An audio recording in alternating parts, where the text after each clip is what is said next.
Alcance a estabilidade financeira. Capítulo 3. Orçamento doméstico. Orçamento doméstico ou orçamento familiar é um tipo de ferramenta, um método para administrar o dinheiro que entra e o dinheiro que sai de uma família ou de um indivíduo. Se você trabalha duro para ganhar o dinheiro, então este dinheiro não poderia sair tão facilmente sem controle.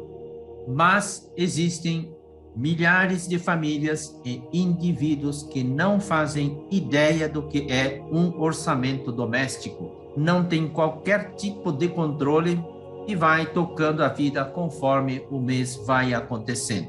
Se este é o seu caso, cuidado. Diz o livro dos Provérbios: por falta de direção cai um povo. Onde há muitos conselheiros, ali haverá salvação.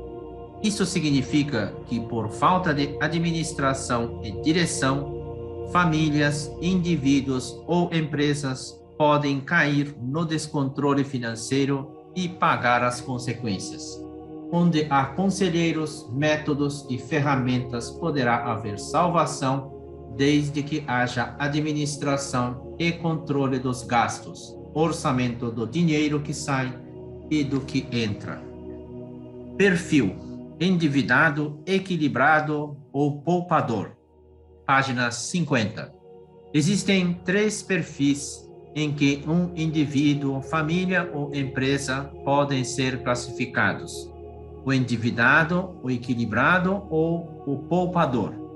O endividado significa que se está com dívida, com contas que faltam ser liquidadas, mas em situação temporária.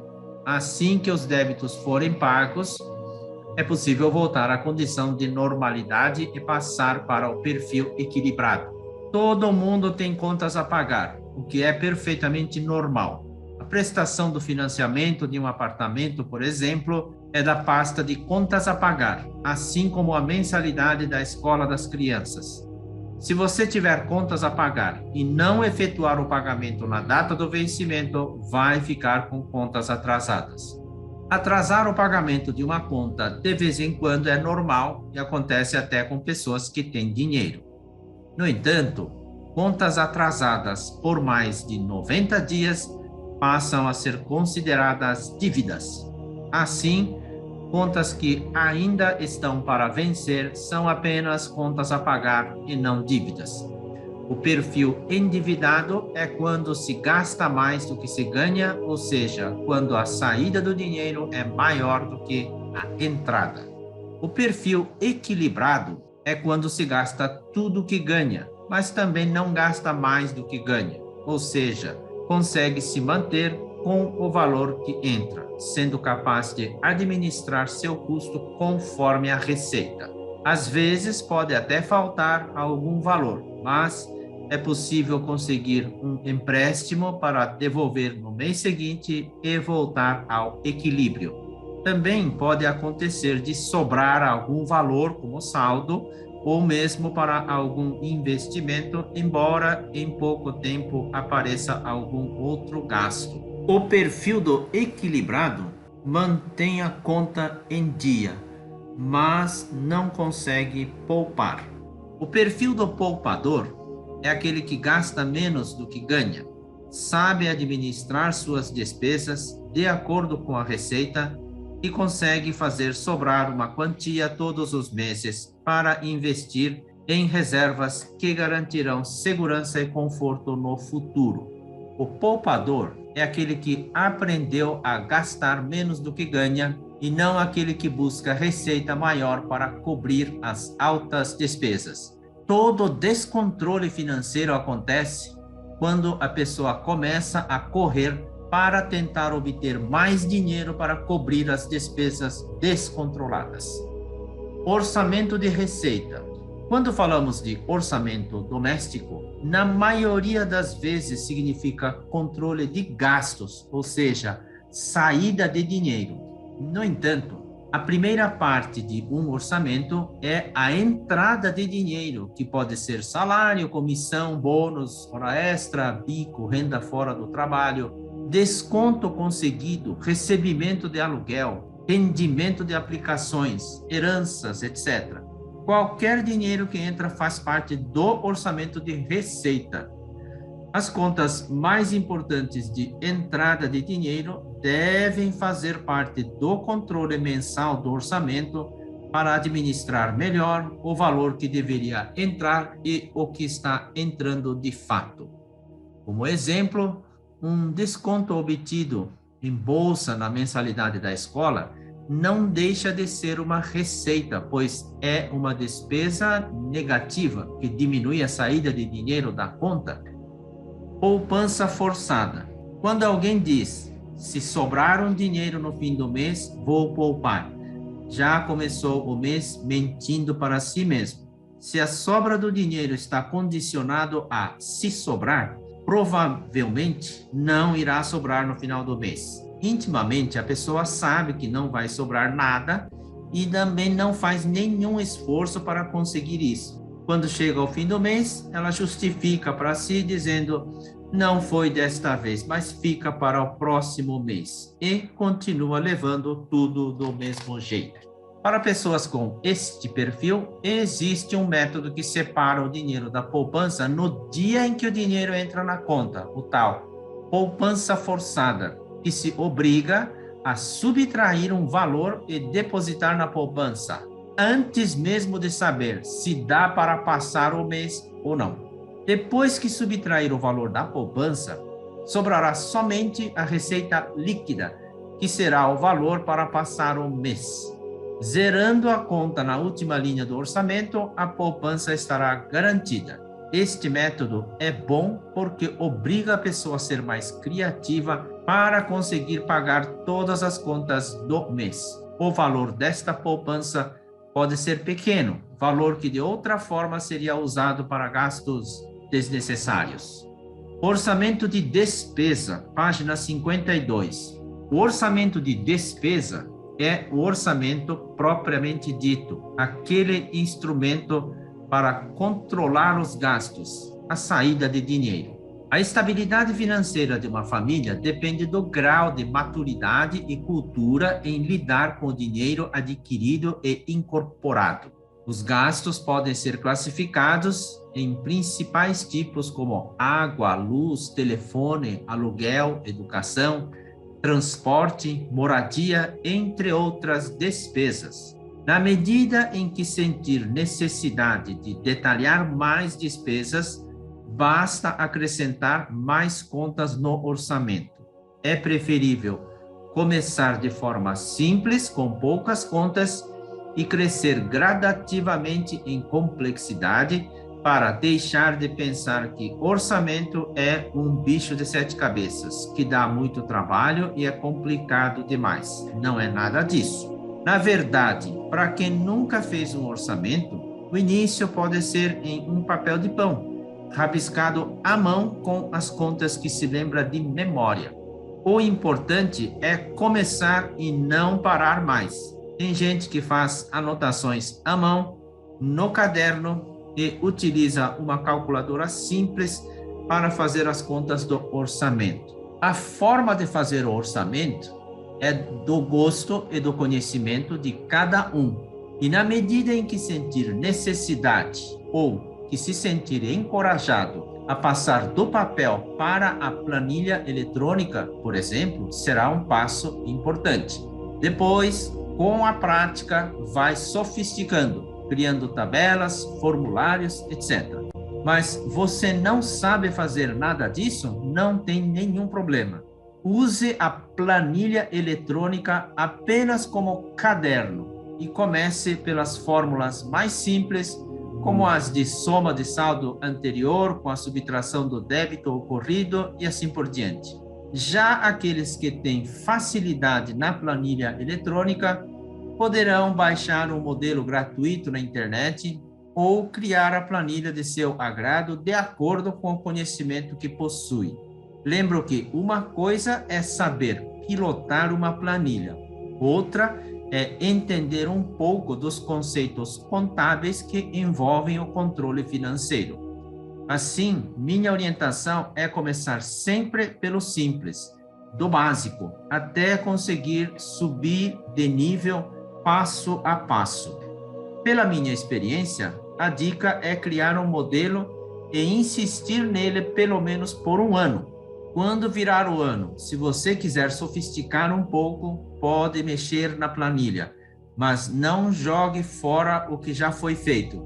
Você pode adicionar colunas no sentido horizontal e continuar mês a mês sem fim. Estou com um modelo de planilha desde 2002, ou seja, há quase 18 anos, e atualmente utilizo 238 colunas de dados. Aplicativos gratuitos, página 53. Na internet, você pode encontrar inúmeros aplicativos de controle financeiro gratuitos ou pagos. No entanto, estes aplicativos prontos não têm unanimidade quanto ao melhor aplicativo ou planilha. Cada fabricante tenta defender seu ponto positivo, mas a verdade é que, como os usuários são diferentes, acho difícil algum aplicativo conseguir a proeza de começar do básico e ir crescendo com a evolução do usuário, atendendo ao mesmo tempo pessoas experientes e inexperientes no início do controle financeiro. Por isso, comece pelo simples, pelo que consegue dominar, mesmo que seja um rascunho feito à mão. Comece e faça todos os meses, pois assim você vai adquirir o hábito. Os aplicativos prontos podem dar uma ideia de onde você poderá chegar, mas há o risco de desanimar por achar complicado demais, ou no caso de uma pessoa experiente, achar simples demais. Cada pessoa terá que encontrar um modelo que seja adequado ao seu nível de conhecimento. O melhor aplicativo é aquele que funciona para você, em cada fase da evolução. Aprender a administrar o dinheiro é uma ciência que leva toda a vida, pois o conhecimento necessário é vasto. Anotar os gastos diariamente. Anote o que você gasta todos os dias. Este conselho funciona? Penso que a resposta é sim e não ao mesmo tempo. Você conhece alguém que anota cada gasto? Será que a pessoa sai do happy hour, pega uma caneta e anota quanto gastou, bebeu? Acho difícil. Quanto aos pequenos gastos do dia a dia, como o conserto de um sapato, o almoço, a coxinha, o refrigerante, o sorvete que deu ao filho, etc. Dá para lembrar o que pagou em cada um desses itens? E se pedir nota de tudo, como você vai saber o que se esqueceu de anotar? De qualquer forma, anotar os gastos parece não ser uma fonte segura para controlar o dinheiro. O conselho de um educador financeiro é: não perca tempo anotando o que gastou e passe a pagar tudo o que for possível com cartão de débito ou de crédito. Ao invés de anotar o que você gasta, use o sistema do banco como sua contabilidade e faça a conciliação de conta corrente do banco. Conciliação de conta corrente, página 55. A alma do controle financeiro está na conciliação da sua conta corrente bancária. Se você tiver mais de uma conta, abra um controle para cada conta e faça a conciliação. Para isso, você terá que lançar despesa por despesa debitada da conta, quando então você vai aproveitar para atribuir um código seu que você define por tipo de gasto e classifica cada lançamento. Isso vai formar a base de totalização mensal para fechar o seu orçamento de despesa e também o orçamento de receita. As despesas que eventualmente você pagou em dinheiro podem ser lançadas como outras despesas. Também o saque feito no caixa eletrônico, considerando despesa já no momento em que você sacou o dinheiro. Muita gente faz assim para não ter a dor de cabeça de controlar o dinheiro, mas usuários avançados dominam o controle do caixa. Quando faz o saque do banco, este usuário lança como transferência do banco para o caixa. Então, ele abre uma conta caixa igual ao de uma conta banco e passa a fazer o lançamento do que lembrar que pagou em dinheiro. Todo dia ele faz a contagem do dinheiro que está no bolso para fazer bater o saldo que está no controle. Se tiver alguma diferença que não consegue lembrar onde gastou, ele pode lançar como outras despesas e seguir em frente. Na verdade, quanto menos pagamento fizer em dinheiro, mais fácil será o controle. No Brasil, nasce mais de 3 milhões de bebês a cada ano, que obviamente não sabem fazer conciliação bancária, o que significa que a cada ano aumenta o número de pessoas que não sabem fazer o controle financeiro e precisam aprender a partir do zero. Independentemente da idade em que cada criança vai começar a aprender a administrar o dinheiro, o que não pode é diminuir o número de gente que sabe fazer o controle, senão o país começa a andar para trás. Planejamento envolvendo a família, página 56. O objetivo principal de uma família fazer o orçamento doméstico é conseguir ter controle sobre o destino do dinheiro, saber no que está gastando, como está gastando e se vai faltar ou sobrar dinheiro naquele mês. Saber em que tipo de conta está gastando e quem está gastando mais vai permitir reduzir as despesas, que é parte boa de um bom controle financeiro. Para reduzir gastos, é preciso, primeiramente, conhecer estes gastos, e isso o orçamento vai mostrar. Uma ferramenta que permite que a família tenha controle sobre o dinheiro é tudo o que a maioria das famílias gostaria de ter, acredito eu, pois gera a tão sonhada liberdade financeira. Não precisa ser rico, mas basta saber que estão conseguindo pagar as contas em dia e dormir em paz, sem ter que acordar sobressaltado por causa das contas atrasadas. Quem já passou por isso sabe bem como é estressante essa fase. Criar meta de gastos por tipo de conta também pode ajudar a reduzir os gastos. Na porta da geladeira da casa, por exemplo, você pode colocar um papel para anotar mensalmente o valor da conta da luz, da água, para saber se está reduzindo conforme planejado. Quando se tem uma meta para alcançar, o esforço para reduzir o consumo passa a ser um desafio de todos que moram. Também é oportuno revisar todos os contratos de despesas mensais, de água, luz, gás, telefone celular, internet, TV a cabo, etc. Principalmente as que estiverem no débito automático, para não correr o risco de se surpreender com uma conta que está pagando e não sabe para que serve. Às vezes, uma conta pode estar no débito automático e ninguém da família jamais questionou a importância do serviço. Eu quero, eu posso, eu preciso. Página 57. Você conhece alguém que comprou o que não precisava e se arrependeu depois? Acho que todo mundo conhece alguém que já passou por isso, inclusive nós mesmos. Atualmente, metade dos brasileiros está endividado. Embora boa parte dessas pessoas pense que o problema está no salário, que não é suficiente para pagar suas contas, há pessoas que ganham um bom salário e estão endividadas, assim como, apesar de ganharem salários modestos, outras pessoas conseguem se manter sem dívida, o que demonstra que provavelmente a causa do endividamento não esteja tanto na entrada de dinheiro, mas na saída, que são as famosas despesas. Na hora de gastar o dinheiro é que as pessoas sentem a dificuldade que isto pode proporcionar depois, ou seja, a forma como cada pessoa gasta o dinheiro determina o tamanho da sua prosperidade financeira. Minha mãe vivia dizendo para não gastar mais do que se ganha, um conselho simples e sábio passado de geração em geração.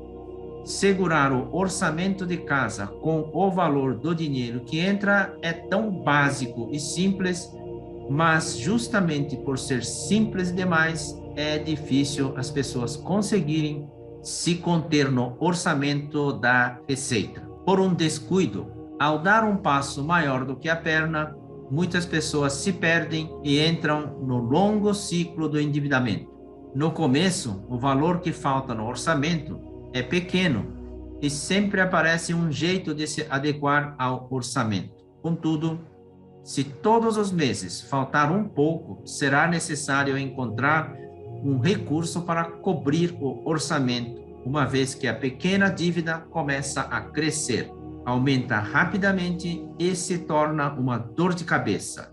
Além de a pessoa viver preocupada e ansiosa, ela também é afetada no trabalho, no relacionamento familiar e muitas vezes tem até a saúde debilitada, gerando mais despesas com remédios. Tudo isso pode ser evitado se antes de fazer uma compra, a pessoa usar um método muito simples de modo a evitar que se entre no caminho do endividamento. Esse método consiste em responder a si mesmo 3 perguntas. Eu quero, eu posso, eu preciso. Embora possa parecer sem sentido, a primeira pergunta, eu quero, é importante, pois desperta o consciente para a realidade. Quando você se pergunta, eu quero mesmo, vai perceber que, de fato, na maioria das vezes você não quer aquele objeto, mas está apenas olhando, atraído pela peça. Você ficará surpreso ao perceber que estava prestes a comprar algo que não queria. Contudo, se a resposta for não sei, na dúvida, deixe a decisão para o dia seguinte. Assim, comprará o que realmente quer e evitará cair em armadilhas da mente. Porém, se a resposta for sim, eu quero, então vá para a próxima pergunta. Eu posso? Se puder, o ideal é você pagar à vista, porque comprar a crédito significa empurrar para amanhã uma conta que não se consegue pagar hoje.